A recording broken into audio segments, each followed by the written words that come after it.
وەزعیان قابلی ئەوەیە کە خراپتر بێ لەوەی کە ئیستایە. دەستەی ئاماری هەرێمی کوردستانی سەر بە وەزارەتی پلاندانان لا ڕێوڕسمی بڵاوکردنەوەی راپۆرتی ڕووپێوی دیمۆگرافی لە هەرێمی کوردستان ڕایگەیاند ڕێژەی دانیشتوانی هەرێم پێک دێت لە 5,750,043 کەس کە تیایدا قەبارەی خێزان بچووک بووەتەوە بۆ ڕێژەی 5.1 ئەندام و لەو ڕێژەیەش 187 دانیشتوانی هەرێم داهاتی مانگانیان کەمترە لە 1 ملیۆن دینار و 120 گەنجانیش لە تەمەنی 18 ساڵی بۆ 34 ساڵی بێکارن و ئاماژەیان بەوەش کردووە کەوا هیچ ئومێدێکیان بە دۆزینەوەی کار نییە. ڕێژەی چالاکی ئابووری لە هەرێمی کوردستان نزیکەی 40% بۆ کەسانی تەمەن 15 بۆ 64 ساڵ. دوو لە سەرسەی خێزانەکان داهاتیان پەیوەستە بە کەرتی گشتیەوە بە قیتاعی عامەوە. چەند ساڵی ڕابردوودا بەهۆی قەیرانی داراییەوە و نەبوونی ئەم چالاکیانە لەبەر نەبوونی بودجەی پێویست ئەم کارانە ڕاگیرابوون، بەڵام لە ساڵی 2019 هەرێمی کوردستان دەتوانێت دام و دەستگاکانی خۆی پشت ببەستێت بە کۆمەڵێک داتا و زانیاری دروست کە بە هاوکاری لەگەڵ هاوکارە نێودەوڵەتیەکانمان لە UN و لە ڕێکخراوەکانی تر ئەنجام دەدرێت.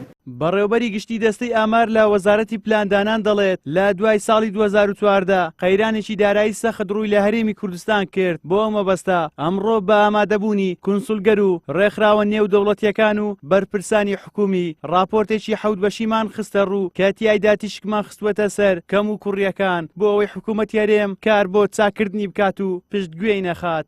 ئەم ڕووپێوە دوای 30 ساڵ لە دوایین سەرژمێری کە لە عێراقدا ئەنجام دراوە، هەرچەندە ئەم ڕووپێوە تایبەت نییە بە دانیشتوان یان ژمارەی دانیشتوان، بەڵام تایبەتە بە دەستنیشانکردنی خەسڵەتەکانی دانیشتوان لە ناو کۆمەڵگادا و بە تایبەتی دوای ساڵی 2014 لەبەرەوەی ساڵی 2014 قەیرانێکی گەورە ڕووی لە هەرێمی کوردستان و عێراق کرد. راپۆرتەکەمان کە ڕامانگەیان و دابەشمان کرد ئەمڕۆ بریتیە لە 7 بەش. ئەم نیشاندەرانەی کە لێرەدا هاتوون بە تەکید حکوومەتە بێکاری لەسەرکایی تر وەزارەتی تەندروستیە، وەزارەتی پەروەردەیە، وەزارەتی کار و کاروباری کۆمەڵایەتیە، هەروەها لایەنە نێودەوڵەتیەکان. ئێمە زۆر مەطلبمان بوو بۆچی ئەمڕۆ وتمان زیاترین ڕێکخراوی UN و کۆنسڵی وڵاتانیش ئامادە بن لێرە بۆ ئەوەی بیبینن نیشاندەرەکان چییە و چۆنە.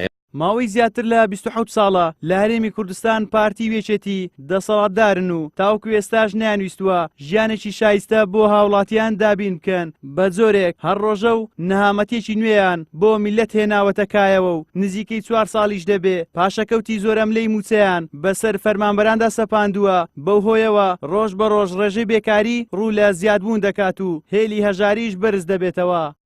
زریان سدیق، کەناڵی ئاسمانی پەیام، هەولێر.